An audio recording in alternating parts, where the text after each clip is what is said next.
Ladies and gentlemen, welcome to The Right Time, a Wave Sports and Entertainment original presented by Prize Picks. My name is Bomani Jones. Thanks for listening wherever you get your podcast. Thanks for watching us on YouTube. Subscribe, like, rate us, review us, give us 5 stars. You only give us 4 stars. I'm inclined to believe you are a hater. It is Foxworth Friday. Domonique Foxworth, what's going on? Nothing. Feeling that fatigue, that NBA basketball playoff fatigue. A lot of late nights. Hitting the wall, man. Somehow tonight I agreed to record a podcast at 11 o'clock at night. Oh, yeah.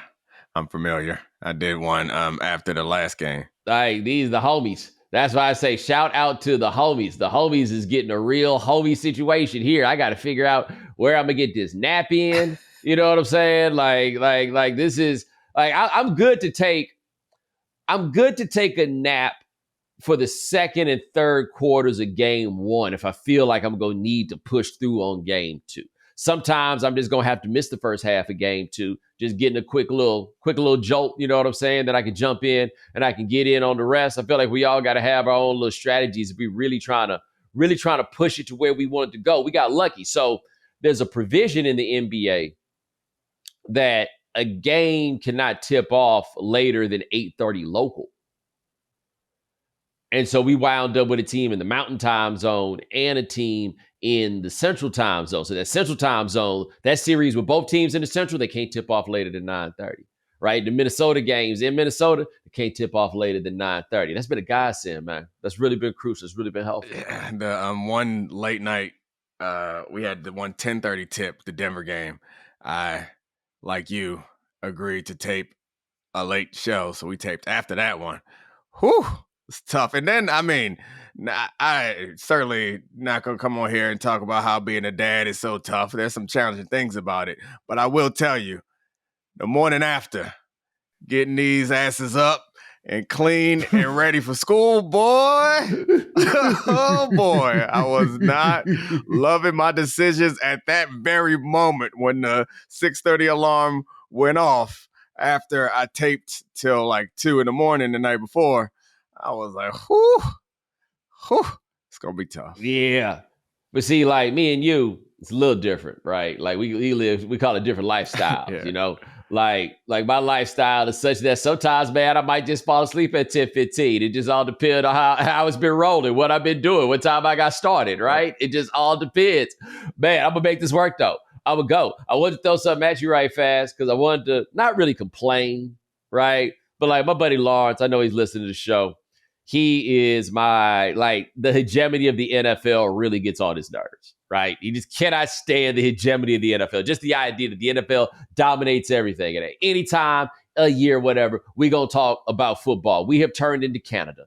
And what I mean by we have turned into Canada is that if you've ever been to Canada in the summer, it could be July, and you turn on TSN, that's their sports network, and you turn on Sports Central. It's with a R-E because they like that in Canada, right? And you turn on Sports Central and somewhere somebody's skating. Somewhere somebody is doing something on some ice. They going to talk about hockey off the top. I bet you they talked about hockey the day after the Raptors won the championship. Maybe not the day, but the day after the day, they was right back to talking about the boards and them slap shots and icing and everything else. And that is what America has become when it comes to football. And so I turned on my TV this morning and it's the middle of the NBA playoffs. I saw NFL schedule talk and I was just like, come on, man. Like, I get it. You put the schedule out so people can make their travel plans, right? Y'all can decide when y'all go invade Las Vegas, for example, right? Like I get it on that level, but to really be out here talking about the schedule and who gonna win how many games and all that, I just think it's crazy to go that far. Did you see the video that the Steelers put out to promote their schedule release? Nah, was that the best one? It was number 2 from what I saw, but granted, I only saw 2, so the bar may be very high. But they had various Steelers, including Russell Wilson, and I'm going to be honest, a bunch of dudes I don't know by face. Oh. I don't know nobody that played for the Pittsburgh Steelers. TJ Watt might have been in that video, and that just tells me I actually have, now that I think about it, I have no idea what TJ Watt looks like. I've never given it a second thought. But anyway, the gag was, we'll tell the players, that they can see the schedule early if they can make Debo laugh. And they sent all the boys in there to tell dad jokes to James Harrison. That sounds like a good little thing. Did anybody get him laughing? Hell no. Like, it's one thing to have to try to make James Harrison laugh just at all. It's another thing when you got to try to make James Harrison laugh and he knows that's the game, which allows him to like bunker down and be totally humorless. I know people don't want to give Roger Goodell or the NFL very much credit. They think it's just football is footballing, but it's been kind of impressive. I know like the ubiquity of the NFL annoys a lot of people. From a business standpoint, it's been kind of impressive. You think about the last 15, 20 years of how they've just made everything. They're taking over all of the calendar. And I actually think this year, the sports industry has done a better job, or at least ESPN. I can say from my experience, since I started doing Get Up, I don't know, 4 or 5 years ago, during the offseason, they want your boy to fly up there to talk about football. And then the pandemic happened. During NBA playoffs, we would have 30 minutes of the show dedicated to football. This year, they'd have called your boy more times than, I don't know, in the last 5 years. They called me and said, we ain't going to need you. Basketball doing numbers. So whoever complaining about it now, they have forgotten what it used to be like, at least from my perspective. All I'm saying is, it was a Thursday, and our homie Big Woody was smashing them little bitty helmets up. That's all I'm saying. That's all. Like that's all I'm telling you, right? These things, and maybe it's just because the Celtics are so uncompelling. I don't know, but they made that decision the night before. They had all the football dudes in there. It was looking like the pivot. It was Ryan Clark and a bunch of football players, and Tim Legler. Tim Legler, he was up there too. But the number one, bruh, you got to find this. And shout out to you, Chargers. I don't know who the Chargers made this video for because they ain't got no fans. You know what I'm saying? Like I just feel like whoever's doing that for the Chargers, you can make whatever the hell you want. There's nothing that you can put in your video for the Chargers. Ain't nobody gonna complain. Y'all ain't got no fans, right? Like the Raiders got fans. They just not gonna be the ones at the stadium, right? Chargers, I don't know who y'all got. Y'all left home, and home was the only place y'all had fan to first. But anyway, I don't know if you've seen this one, but they did their whole schedule release as The Sims. Yeah. And buddy, they sent those are some scathing bars, some stiff jabs in that video that they sent out to the league. I mean, I did see that one. The Chiefs there, Harrison Butker putting the pizza in the oven. Oh. Are we gonna? Have you been paying attention to what's going on with him? It's more? I mean, I saw the commencement speech, but did something else happen? Oh. Let's just say that after seeing Harrison Butker offer that commencement speech, I'm going to send you something right now. All right. You're going to get to look at Domonique's Foxworth's face do amazing things. For the podcast audience, I'll give you the play-by-play.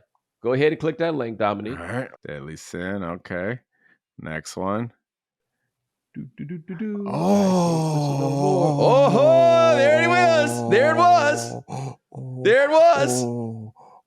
There it was. There it was. There it was. Domonique just saw what I sent him. His face is doing flips. Oh, man. Yeah. That boy, he should have turned down that invitation. First of all, I want to know who it was that was like, we could get the kicker.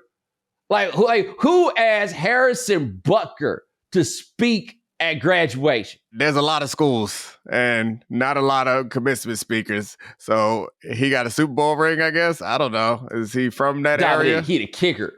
I think he's from Atlanta. Yeah, I mean, Georgia Tech would make sense. Yeah.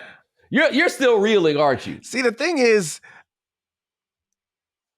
you should expect this when people, it's happened so often that people, when they come out aggressively opposed to something, they're often, involved in it themselves. And so this is not proven. These are just allegations, which it seems so absurd. But what do people be thinking? So, I don't know. When he's like, I'm going to get his commencement speech, what is the best outcome he imagines? He think he's going to fix the country in the way that he wants it to be fixed by firing up this speech, or he gonna set up a speaking tour, because he can't imagine that this was gonna happen. And by the way, and for people who don't know, Harrison Butker talked at some Catholic institution Benedictine, in Kansas. I think.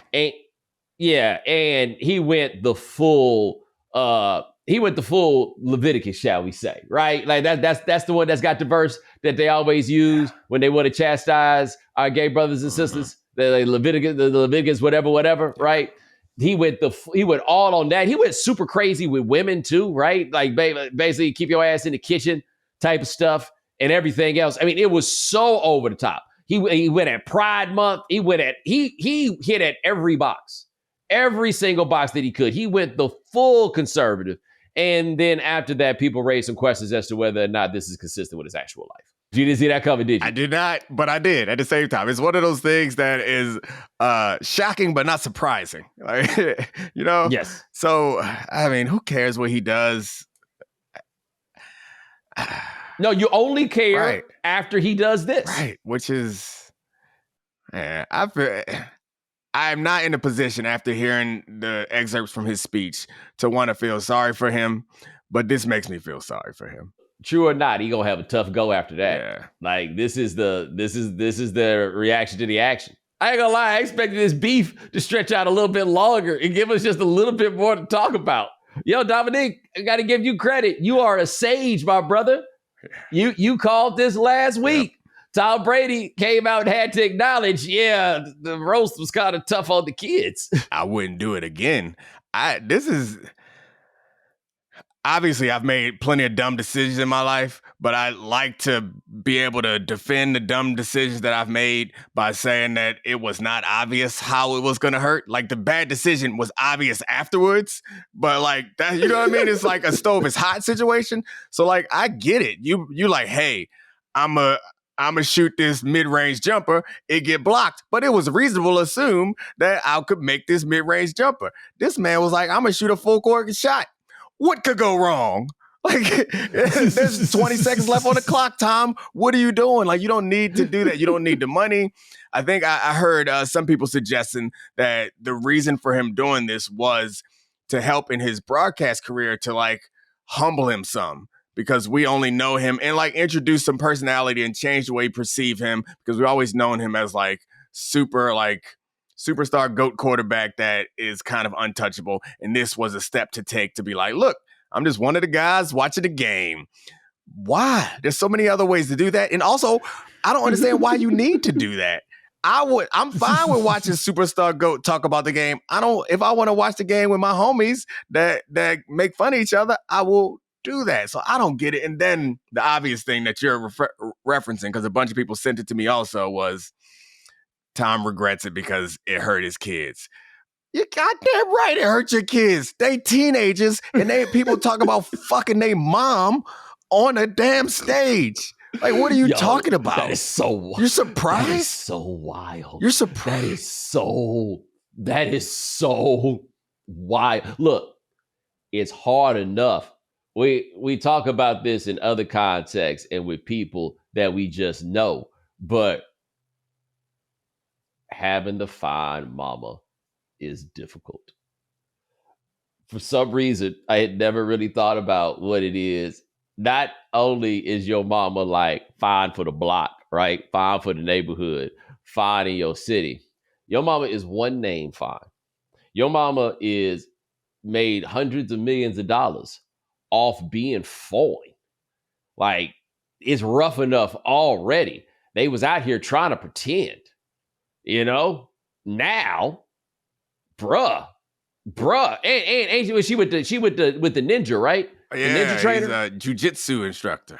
Oh, dog. You just making it stereotypical on top of all it. Oh man, this is hard. They know when that man come. They know when that man come over there. They know what time they mama work out.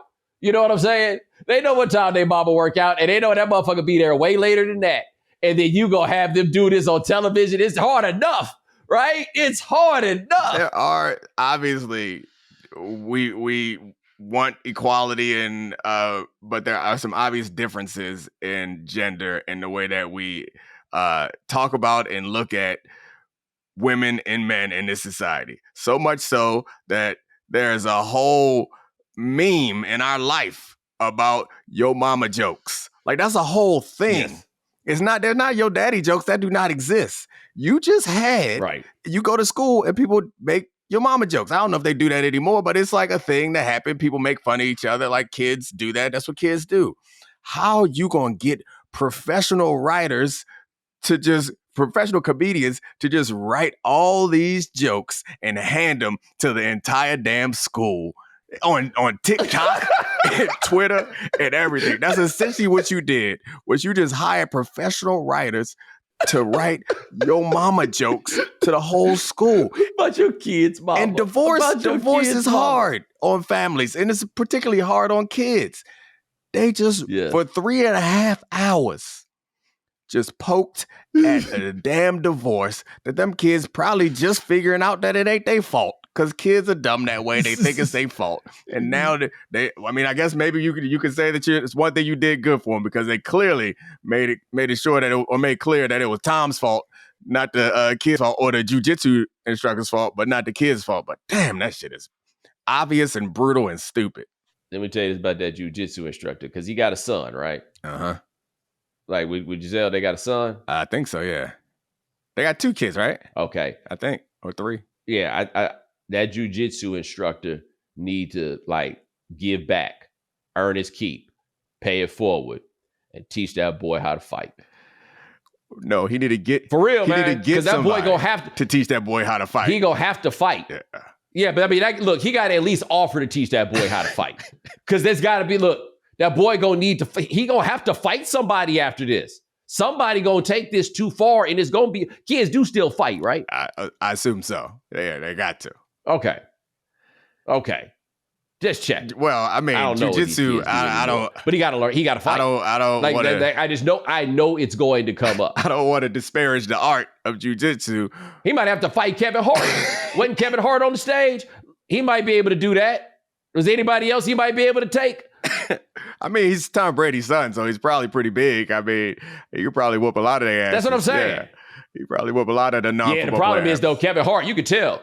Kevin Hart, I'd say he be working with the jiu-jitsu instructor and doing all that training. Kevin Hart is at that. He probably stay ready at this point. That little dude with some training though, I think he got a chance. If jiu-jitsu man really look, he'd be over there trying to make nice with him. I'm sure he'd be trying to play video games with him and shit, trying to watch TV. You know what I'm saying? No, man, you need to teach him how to fight. I'm grown. And I would have a hard time if people started making jokes like that about my mom. Like, I'm an adult who don't have to leave my house and don't have to be around other people. Just alone before other people start making fun of me. Them poor kids, in jiu-jitsu, that ain't gonna work. That man ain't gonna have to learn how to fight in the streets. I mean, ain't no ref out there, boy. No, technique goes a long way, man. Technique goes a long way. Okay, we'll see. I'm telling you right now. Ask anybody that accidentally stumbled upon one of them karate dorks. Oh yeah, my first fight. I took an L in 4th grade because the boy knew martial arts, and it was just that like he knew how to throw a punch, and so I come over ready to get busy. He just jabbed me right in the nose. Fight was over, and in 4th grade we wasn't really fighting. You just go and tussle with people. So I was like, all right, about to have me a little tussle. Jabbed in the nose. Okay. You had a plan B? I had no plan B. Yeah. I had a plan A, as Mike Tyson would tell you. Then I got punched in the face. Like, I actually want to fight. What the fuck are you doing? What's going on? Yeah, actually, and when you think about it, generally speaking with fights, that the first to get punched in the face, that's when it's over. That's when we go to the car. You landed a good one. We had... I definitely had a very stereotypical upbringing in some ways, and like the go meet by the flagpole. I remember a couple of brawls. We had 2 guys that fought every day. They were middle school kids, and I was in elementary school. My brother's in middle school. They fought every day, 3 days in a row, and everybody would run to the same spot because they knew that's where they're gonna fight. And them boys was not out here with the regular fight. Because they had done it so often, it had turned into, all right, round 2 tomorrow. They out there for 3 and 4 minutes, like, like no wrestling, stop trying to take me down. Like, it went from I'm angry at you, I want to fight you, to this is an actual professional thing. And he's like, hey, get hands off, no wrestling. You said we gonna box, get up. Them boys coming in bloody nose every day, just 3 days in a row, until eventually the teachers recognized that we all would run to the same like part. It was like off campus a little bit, but we'd all go over there and hear about it. And then eventually teachers broke it up. But yeah, it trickled down to the elementary school where we was like, hey, I think it was I forgot their names. It don't matter. But every day, Damian and Devontae, they both were D names, gonna go out there and fight. So my brother got suspended too because one of the big boys got tried to clown my brother and he hit him with a chair. That was the same guy. Yeah, because my brother's small, I'm small, and he's like, hey, what we not gonna do? Yum! Suspended, and my mom went up to the school. They had to talk to her, and she was like, well, he said he was picking on him, and it was like a big kid that my brother could not beat his ass, and why would he pick on him? She's like, he said he's picking on him, and nobody ain't do nothing about it. He wasn't gonna punch him, so he yammed him. Commercial time! Testing your skills on Prize Picks this playoff basketball season is the most simple way to get in on the action. You just select 2 or more players, pick more or less on their projected stats, and submit your lineup. Quick withdrawals, easy gameplay, and an enormous selection of players and stat types are what make Prize Picks the #1 fantasy sports app. Playoff time is your time to join the Prize Picks community of over 5 million members who've already downloaded the app. But rather than hearing it from me, let's hear from somebody who actually uses Prize Picks. Sean, why should the people join the app?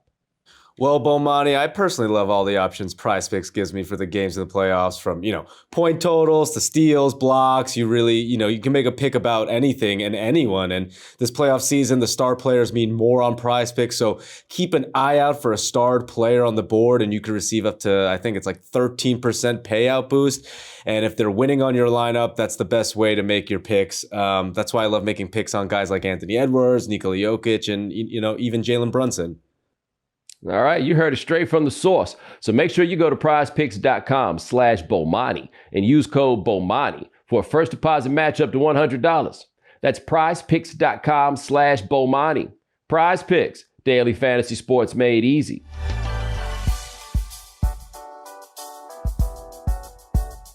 Summertime is right around the corner, which means vacation season is in full swing. Sean, you got any trips lined up? I got some weddings back on the East Coast, which, they're not too crazy, but I got a big trip in France. It's a big wedding. I'm going to make a whole vacation about it. So, it's summertime. I'm really excited. And, I'm hoping to turn that trip into like a longer vacation. It's my first time in France, but I'm curious, how about you? Any other trips you got going on? Oh, yeah, I'm making a move to the islands. I got a couple of trips through Europe that I'm going to be doing. I hope to have an extended trip a little bit later, which means I'll definitely be using Viator to help plan and book my trip. The Viator app and website make it easy to explore 300,000 plus travel experiences so you can discover what's out there no matter where you're traveling or what you're interested in. You can enjoy real traveler reviews to get insider information from people who've already been on the experiences you're considering. Plus, free cancellation helps you plan for the unexpected, and Viator offers 24/7 customer service, so you'll get support at any hour if things aren't going as planned. I got to say, the free cancellation thing and like the 24-hour customer service, that's like a massive draw for me, because you never know if like things go wrong on a trip and you're stuck in a country where you don't speak the language. Right, and nobody wants that. So to all our listeners, download the Viator app now and use code Viator10 for 10% off your first booking in the app.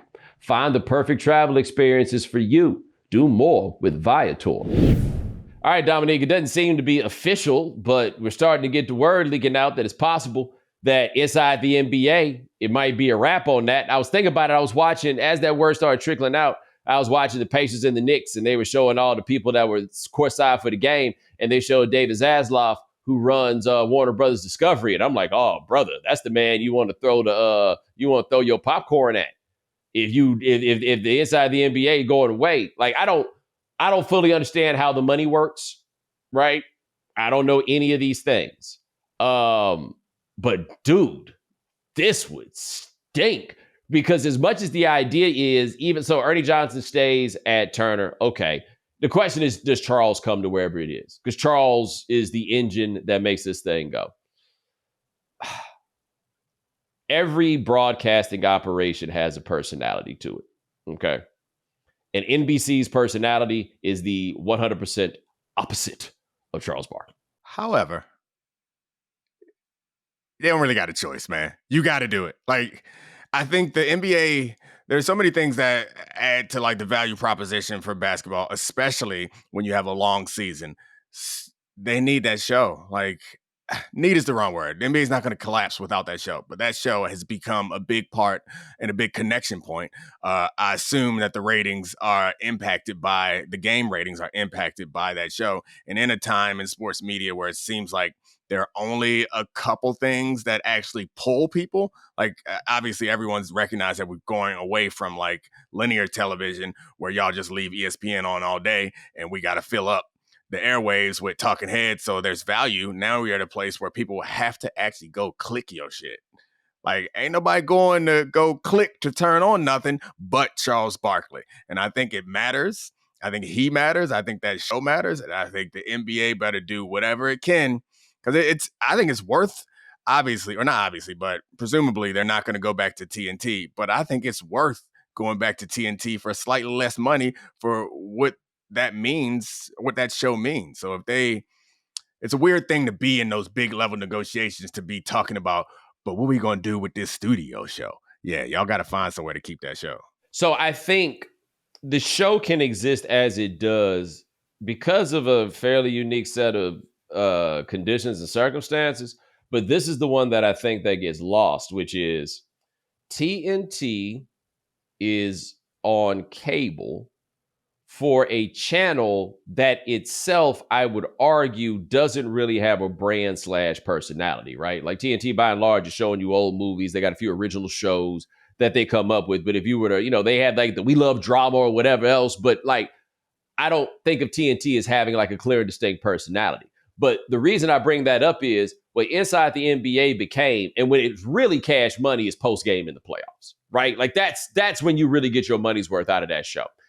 At which point it is a late night show on cable television, which allows you to do a lot more. It allows them to be a lot more loosey-goosey, or they can just decide that they're going to ignore this, whatever the games were, and talk about everything else or all this stuff. You can do that late night on cable television in a way that I don't know if you can working for the Tiffany network. Now, you can have your own arguments about whether Inside the NBA handles these things well or not.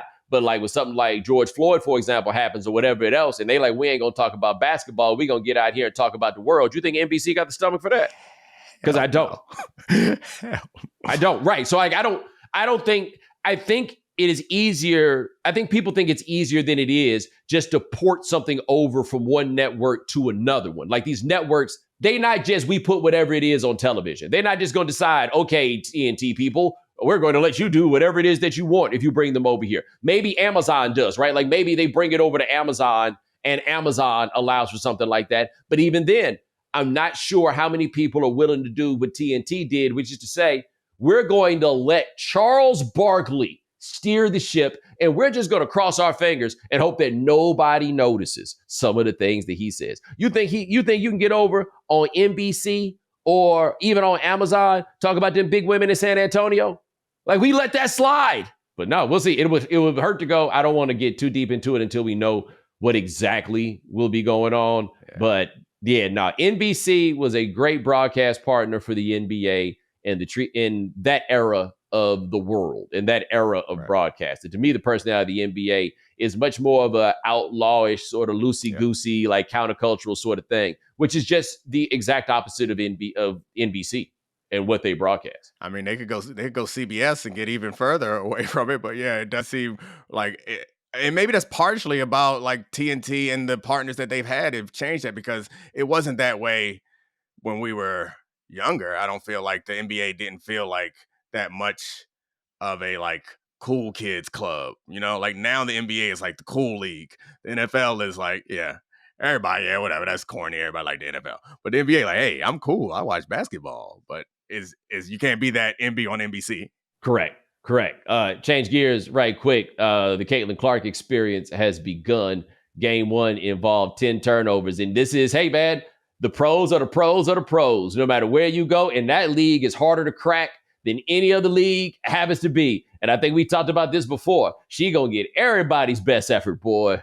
Yeah, for sure, because they know that they watching. Like, we haven't been watching before, and I never remember like marking on my calendar the WNBA season opener. Like, I was going to watch at least some of this game before the Knicks got going, and then the Knicks game wasn't less as entertaining. But yeah, the pros are the pros are the pros. And yeah, we talked about this. There are so many really good college basketball players who stay long and develop their game. There are so few WNBA franchises. And so you ain't coming up on no bums. You coming up on battle-tested former All-Americans every single week who want to bust your ass. I tell you about the time I went up against Jerry Rice. Oh, No. yeah. It was in training camp. It was my first day in training camp, and Jerry Rice, he retired that year in training camp, but he had just gotten there and he was going to try to play another season. I don't know how old he was. He was like 40. I think I told you about going to the club with Jerry Rice, which was pretty fun and funny. But I lined up across from Jerry Rice, and I was about to try to win the Super Bowl on that rep. And it wasn't fair. He was old. He was done. But it ain't matter to me because it was Jerry damn Rice. And I'm going to give him the blues. And oh, yeah, I did. He didn't get off the line. But that is what Caitlin Clark is dealing with. Some young whippersnappers out there, except they're also older and in their prime, see her and they see an opportunity. You know what? That highlight of that steal, I ain't seen a steal highlight a WNBA game that many times in my life. But that I don't even know her name. The girl with the blonde picked the pockets, took it, laid it up. Hype. Let me tell you what Caitlin Clark is going to hear a lot of this year, like right up close to her. Right there. Just a lot of facetious clapping. A lot of, yeah, baby. Let's go. A lot of that. A lot of that. Them ladies that's going to be checking her going to have red palms. Their hands just going to be all from all that clap it up right there. I like it, though. Like, I like the slow start. I know, I mean, I tuned in and me and my daughter were watching it and we both kind of was like, ugh, because we wanted her to play well. But by the end of the game, I kind of was like, all right, we need a storyline. This is great. Go ahead and get that ass bust early. Get it bust a couple times and build to something like that. Give me a reason to tune in. Give us a story arc to go on. But I mean, I still think it's a good start. No matter how she ends up playing this season, it's something that we care about. It's going to be intense, and it has the opportunity, since the NBA is going to the old school networks. The WNBA got a chance to step into that cool kids club, because right now it does feel like you got to be a little bit hip to cut on the women's basketball games, which it was fun to watch. And getting to know the other players is pretty fun too, as I pointed out that I didn't remember some of their names, but I'm going to learn them. Fair. It takes time. Takes time. It'll be interesting to see how the media chooses to frame this year for her, though. Because, the internet, that's a different story. It could be savage, right? Anything don't go right. Like poor Anthony Edwards, they're going to be talking about him not being Jordan as if he was the one to bring it up, right? Like this is what we do. This is how we get down. If this is going to be framed as like a saga, right? A multi-season story of the ascension of Caitlin Clark while figuring out how to talk about everything else. She could be for all these teams. Like now we play a game of Meet the Liberty, Meet the Aces. I know those are the more visible franchises. Hell, I've been to one of their games against each other, but I'm just making a point that as they go play team to team, it's going to be Meet the Blanks for a whole lot of people if this keeps up, right? What it takes to keep people interested will be something to watch, because what made Caitlin Clark interesting was being dominant. If she's not dominant, like when do we come back around? Big Vic, we stopped paying attention to Big Vic after a couple of weeks, right? I think the dominance is about to like fully ramp up, but when the dominance goes away, we stop paying attention. Then we come back around when it starts looking dominant again. I think LeBron James would fit that description too for his first couple of years. Yeah, I think the hope is that we get tagged on to some of these other players. And like I watched Cameron Brink had a good debut. Also they lost too, but had a good debut. But I think the expectation is that we like players like Asia Wilson, and we're going to be introduced to the public at large, going to be introduced to these players and their dominance. The Aces dominance will be the dominance that gets our attention, but we'll see what happens. But the story, the way that we frame the story, is going to kind of, I think, determine how far this Caitlin Clark in WNBA like interest grows. And I'm excited about it now, but yeah, Caitlin going to have to cook eventually. She's going to have to hit some of these sticker J's and cross some people up. She can pass the hell out the ball too. So she's going to have to give us some highlights to hang on to keep our interest in her at least. And we tell you what else Caitlin Clark going to need to do too. This her and everybody else. We talked about how this was going to happen, and maybe it's always been the case, and I simply haven't been paying attention. I'm willing to acknowledge this possibility, but y'all gonna need to get y'all's gear right showing up to the arena, because the Instagram was a whole different ball game there. Like, not everybody in the NBA is trying to shut it down when they show up to the games. It looked like everybody in the Dubs trying to shut it down in the tunnel. Caitlin is gonna be a fan. And hold up, dog. They don't even really make no money. Caitlin's gonna be a fan favorite for a certain type of fan that's like, I just came here to work. But Kelsey Plum is like, no, I'm gonna look fly, then bust your ass, and then look fly on the way out. But there's a blue collar fan that's like, yeah, I like Caitlin. She come in her regular clothes, just ready to work. But nah, she ain't shutting it down like Asia Wilson was. Cameron Brink crushed it on the court and off the court. Yeah, we so hungry for fashion icons that we turned Russell Westbrook into one. So these ladies certainly about to get some deals from these designers. Kelsey Plum showed up like, guess who back in these streets? Killed it. Y'all ain't heard? I'm out here. Yeah. Holla at me. Yep. Holla at me.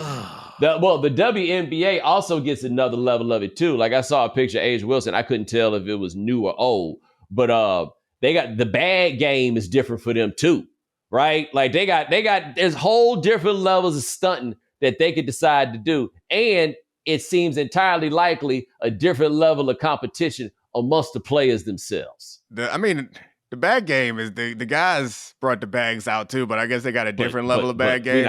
I'm Domonique, as somebody who does the bag thing himself, we not talking about the same thing. I agree. If I show you that bag I saw Asia Wilson with, ain't no dude got to carry in that one yet. All right. I agree. The bags are different, but I was shocked with the bag game making it to the men's game. So yeah. Kelsey, definitely. If it wasn't over before, it's clear that is over. And there are new interests being had. She is outside all the way. Good for her. And can hoop. Yes. But you're right. The fashion stuff is going to be different for the women's game. And it's another, it's still fun also. It's another dynamic to it that makes it interesting. This is going to be, I think, media-wise, maybe the most awkward year. Because this happens whenever I decide we're going to talk about this on here, talk about women's basketball. I try not to talk about things that either A, I don't understand, or B, are outside like the frame of reference that I can discuss things with. I stick with it in terms that I know. Like, I make jokes about this, but during the World Cup, I always talk about soccer using basketball terms because that's what I understand, right? Like, I'm not going to cosplay as though I know more about this stuff than I actually do. I'm going to try to bring it to the spaces that I know. Sometimes it's going to make you mad about it, but that's just what it's going to be, right? We are now getting to a place where WNBA basketball is being discussed more and more, and the analysts who are knowledgeable are getting more and more prominent placements on shows. And the next level of this is for real basketball analysis of these games and these teams, right? And so for those who do this specifically, they're going to be just fine. But they're going to be starting to ask people like me, not me, because I don't really work in this space no more, but they're going to start asking people like me to start getting on shows like Around the Horn. I guess Around the Horn has been doing this already, but like shows, and ask them to actually talk about the basketball itself. And I'm just telling you, it's going to be rough for a few years because it takes years to catch up and learn enough to really talk about something like you know it.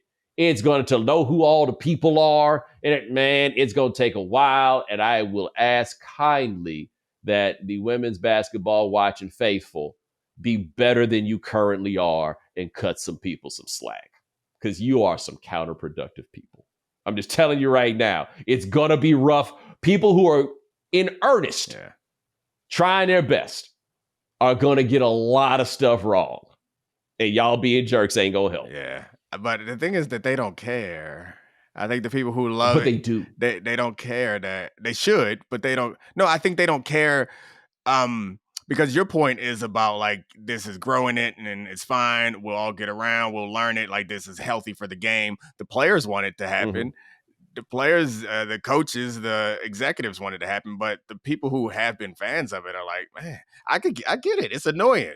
you've been a fan for a while, then all these people show up and start talking about your stuff sloppily, then yeah. But they've been begging for people to show up, and that's the problem, right? Because my thing is this: it shouldn't matter to you whether I watch this or not. Right. It shouldn't matter to you that I care about this, but it does. And I understand why it does, even though it shouldn't, because that's where the money comes. It's validating, basically. Yeah. Like, it's not simply that the people we're talking about want to enjoy it. They want it to be validated. They want it to be treated with the same magnitude as the men's game received. They want people to get that same money because money is the proxy for respect in society and all of those things. No, from my experience, I can't speak for every single person, but from my experience, those people want shows like ours and bigger shows than this. They want the discussion of their game there because that grows the game, that makes it bigger, that ultimately validates it. But it's going to be awkward and at some times ugly along the way in order to make this happen. But people are going to try. It's just going to take a while. It would sound the same if you asked us to start talking about hockey, because hockey was now hot in these streets, right? It's going to take a little bit of time to get there. But I don't think the tendency to chastise people for not getting it right, like hockey, the ultimate please love my sport thing. And then when people talk about it, all they do is talk about how you don't know nothing about it. Yeah, but okay, you the one that asked them to talk about it. You the one that wanted them to show up. Basketball's a little different because I think most of us know basketball, but I know women's basketball is different, the league is different, the history stuff matters. But also, like, that's part of it. If you get on TV and you fucking shit up and people cook you for it, then you got cooked for it. Maybe you'll be better next time. But maybe you're not hearing what I'm saying. I'm not saying that people don't have an obligation to get it as right as they possibly can. I'm saying if you beg people to talk about it, you're going to need to learn to live with the fact that it ain't going to go as smooth as you want, at least not early. Yeah, this is how it goes. Your point is a good one, and I think it's true about the sports that we do talk about a lot. There are people who talk about football a lot, and there are some people who aren't good at it, and they still do it. And there's some people, like, I think your point is a good one, that rather than criticize when Stephen A. messes up a Knicks name, which he's done in the past, like, you can focus on the people that are getting it right. Because there are people who are going to do a good job of this, and celebrating those people is a more productive exercise than shitting on the people who fuck it up. But people going to fuck it up because people fuck up everything. But also the people that mess it up, I think, are going to have to approach this in a way such that you have to humble yourself and acknowledge. Like, I'm talking about this. When I don't know what I'm talking about, I'm going to tell you I don't really know that much about what I'm talking about. And we can work together on it, and we can try to figure this out and then go from there. But I find in this sport in particular, that there is at once a bit of a superiority thought from people who are in it, that they want you to get in and talk about it so bad.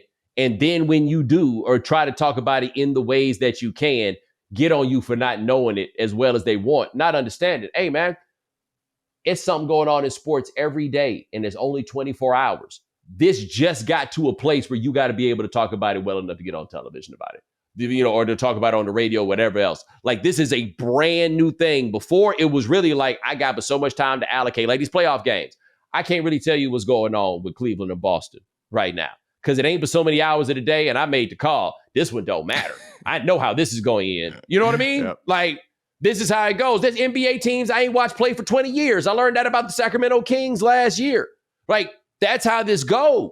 And so as more people show up, it's going to be interesting to see the back and forth between the people that already been there and understanding folks are really going to show up here and do the best they can, but they not going to talk about it with the same level of expertise as they will be able to talk about the things that they've talked about on television for 20, 30 years. I think that's good advice for us, and I'm certainly going to take it, is like you're saying, be honest about what you know, and don't get out here trying to be an imposter, and also, like, talk about what's interesting to you. Because the things in the game that interest you, because I think I have a tendency, and a lot of people I think in the industry have a tendency, not a tendency, but you feel like you want to teach people. Like, they're coming here to listen to you because you know more than them. So I do watch a lot of the NBA games looking for something, some little nugget that I could share with people. But ultimately, if they was looking for deep NBA analysis and nuggets, they ain't coming to the former football player. So, like, focus on the part that's interesting to you, and also, like, acknowledge what it is that is or where you are in this conversation, which I think is a good thing because we are going to be talking about WNBA coming up here soon. At least for this season, it's going to matter. And looking fly pregame and D'ing up Caitlin Clark are things It's where we are right now. Are interested in me. It's where we are right now. Everybody strap her up. Toes in the water, and I can't do it like soccer. Soccer, man, people will laugh with me when I get out there and I call the dude that David Luiz used to play for Brazil. I called him Varejao because he looked like Edison Varejao the way he did his hair. Right? I can tell them jokes like that. They ain't got no sense of humor about this over in this world, dog. They don't find those things to be funny at all. The soccer people only find it to be but so funny. But ain't no sense of humor about it over here from what I can tell. I ain't going to be able to do that. I'm going to give you what I got. Yeah, for right now, it's a runway, and it is the Caitlin Clark Hateration Holleration Tour. It's the good kind of hateration holleration. It's competition, but it's still hateration and holleration. It's there. She got like a little pissed in that game, too. And I remember from her college days, she is like fiery, I think is what they call these type of players. Mm-hmm. I am looking forward to it. At some point, there's going to be a Caitlin Clark blow up, and I hope it results in some deep threes, but there's going to be some shit talk, and there's going to be all that. She being nice right now, but at some point, she's not going to control it, and that's going to be fun. It's going to lead SportsCenter, too. Let me tell you this. It's going to be a while before she get out here with this in the league. Where's the girls who going to do that? Somebody going to do it to her, right? Like, y'all ain't doing your job if you don't do that. Somebody's going to do it. Somebody's going to do it. Somebody on there with Caitlin Clark never even matters. I hate the way that you walk, the way that you talk, the way that you dress. There's somebody out there, boy, that got that exact feeling. I want to know who the crab in the barrel is, though. Right? Like when I say there's somebody that hate her like that, you got one picture in your mind. That's not who I'm talking about. Who the crab in the barrel? Yeah. Who the one that don't want to see her people come up? We already saw it, right? It's Taurasi. It's the UConn crew. Diana Taurasi gonna give her the blues and do all the moves in her face. I am waiting for somebody to do I can't see or you can't see me. Oh, I can't wait. But what happens if Caitlin Clark hit Diana Taurasi with an Iverson Jordan 96 moment? I need it. And then do the move in her face. I gots to have it. You gotta pop up and show. Oh, I cussed too much for this episode. I'll keep that one to myself. It happens. But that is Domonique Foxworth. Check him out on the Domonique Foxworth Show. Available where all fine podcasts are given away for free. My man, I appreciate you. Thank you, brother. All right, man. Sean, you got the prize picks for the people. I sure do. We got some Friday playoff basketball games. Let's go with the Knicks-Pacers series. Dante DiVincenzo, I'll take 16.5 points. One of your favorite guys, Bo, Aaron Nemhard. You know, he's a name. Yep. 9.5 points. I'll take more there. TJ McConnell, 18.5 points, rebounds, and assists. I just sense that we might get a good TJ McConnell game, as rare as that might sound. And then Josh Hart's going to get a block. I just want to say that TJ McConnell has played into his 30s. The process survivor is TJ McConnell. And, you know, it's a tough comp. He's like a cockroach that survives just everything. You know, he is. He's a standing ovation waiting to happen. That's what he is. The fans love him.